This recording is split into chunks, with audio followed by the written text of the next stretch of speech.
अस्सलाम वालेकुम दोस्तों, मैं हूं आबिद हुसैन कादरी और आप देख रहे हैं मेरा YouTube channel Abid network TV. दोस्तों, ये एक ट्रिक लेके आया हूं। 10 लाख पॉइंट हैमस्टर पर मुफ्त मिल रहे हैं।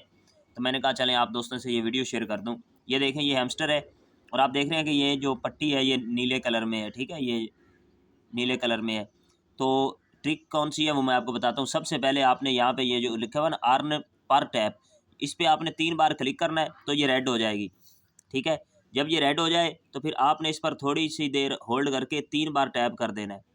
ठीक है, जो ये बी लिखा हुआ आ जाएगा, फिर आपने होल्ड करके हाथ उठा लेना है तो यहाँ पे टी लिखा हुआ आ जाएगा। फिर आपने होल्ड करके एक बार टैप करना है, फिर होल्ड करके फिर टैप करना है तो ये सी लिखा हुआ आ गया। और ये देखें, ये मुझे 10 लाख पॉइंट मिल गए हैं।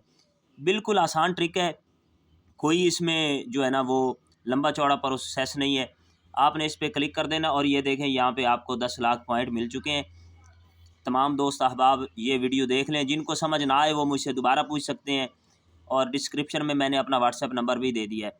तो तमाम दोस्त इस वीडियो को देखकर ये ट्रिक लगा लें ताकि आपको फ़ायदा हो जाए।